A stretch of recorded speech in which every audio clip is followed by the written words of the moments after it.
चलिए आज आपको एक कहानी सुनाते हैं। आज का जो एपिसोड है उसमें कहानी है एक बैंक रॉबरी की। इस बैंक के लॉकर तक एक सुरंग खोदी गई। आप सोचेंगे ना ऐसे कैसे हो सकता है, बट हाँ ऐसा हुआ। उस बैंक के लॉकर से एक सुरंग खोदी गई। मतलब आप उल्टा कहिए कि पास के ही एक घर से, जो कि करीब 34 मीटर दूर था। एग्जैक्ट देखिए, एग्जैक्ट डायमेंशन ली गई है यहाँ पर। 34 मीटर दूर था, वहाँ से लॉकर तक एक सुरंग खोदी गई। और जब बैंक की 4 दिन की छुट्टियाँ थीं तो उन दिनों में, मतलब उन 4 दिनों के अंदर उस बैंक के अंदर डकैती की गई। लॉकर खोल के उसका सारा सामान लूट लिया गया और किसी को पता ही नहीं चला। और फिर जब 4 दिन बाद बैंक खुला, जब वो बैंक में मैनेजर साहब लॉकर देखने आए तो पता चला सब कुछ गायब। तो पुलिस आई, उसने चेक किया कि सुरंग जो जाती है वो पास के घर तक जाती है। और उसी दौरान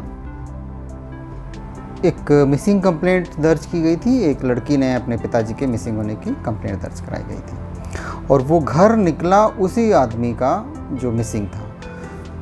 तो सारी जितनी भी शक की गुंजाइश थी सारी उसी पर की जा रही थी कि भाई ये आदमी ने डकैती करके और गायब हो गया है। तो पुलिस का सारा फोकस इसी तरफ था, इसी तरफ ढूंढती रही, उनके फैमिली वालों पर शक करती रही। एक्चुअली चांस की बात है कि उस लड़की की शादी तय हुई थी और शादी होने वाली थी कुछ ही दिनों बाद। तो पुलिस का शक और गहरा हो गया कि भाई इसको पैसों की ज़रूरत थी और उसने डकैती करके पैसे इकट्ठे किए, लेकिन वो खुद कहाँ गायब हो गया।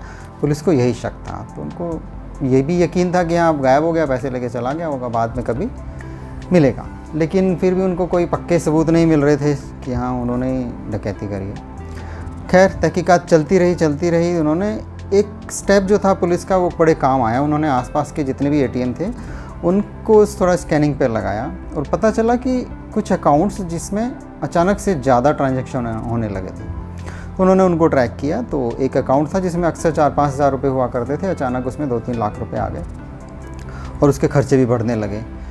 एक दिन में कई हज़ार रुपये वो खर्च कर रहा था। तो उसको शक हुआ तो उन्होंने उसे पकड़ा और उसके जब पूछताछ की तो बिल्कुल सिंपल। उसने थोड़ी सा पूछने पर ही, थोड़ी सी सख्ती करने पर उगल दिया कि उसके एक मामा हैं जो किसी ढाबे को चलाते हैं, वो उसमें शामिल थे। जब वो मामा जी को पकड़ा गया तो मामा जी ने बता दिया कि उन्होंने पास में ही एक ज्वेलर है, उसने ये काम करवाया है। तो लेकिन जो मज़दूर उसमें शामिल थे, जैसे ही काम पूरा हुआ उन दोनों को मरवा दिया गया था वहीं पर, उसी घर में। उनकी लाश मिली थी वहाँ डकैती के दौरान।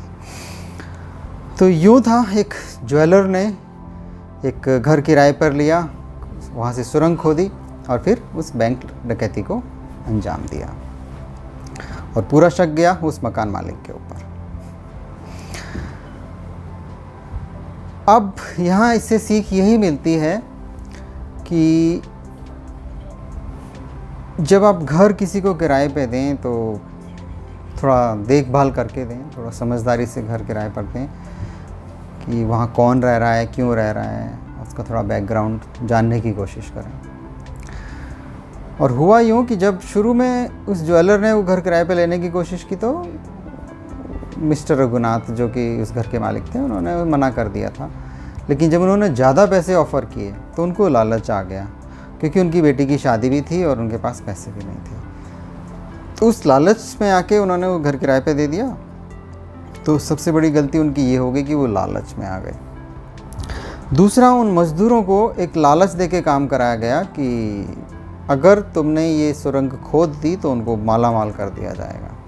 तो वो जो मज़दूर थे वो लालच में आ गए, तो उन्होंने इस काम को अंजाम दिया। और देखिए बुराई का बुरा ही नतीजा होता है। उन्होंने सुरंग तो खोद दी, लेकिन सुरंग के पूरा होते ही इन लोगों ने उनको मार दिया। तो इस एपिसोड से हमें यही सीख मिलती है कि जब आप घर किसी को किराए पे दें तो लालच में आके ना दें, बल्कि सोच समझ के सही इंसान को घर किराए पे दें और थोड़ा देखभाल करते रहें कि वो उस घर का किस तरह से इस्तेमाल कर रहा है। दूसरा ये कि मज़दूरों के एंगल से अगर हम देखते हैं तो अगर आपको पैसे की ज़रूरत है भी, तभी आप सही रास्ता अपनाइए, किसी लालच के रास्ते को मत अपनाइए। वो बड़ी आसानी से लालच में आ गए और उस लालच के चक्कर में उनको अपनी जान गंवानी पड़ी। तो यही थी इस एपिसोड की सीख। देखते रहिए क्राइम एग्जिट। अगले एपिसोड में फिर मिलते हैं हम आप किसी नई सीख के साथ। बने रहिए।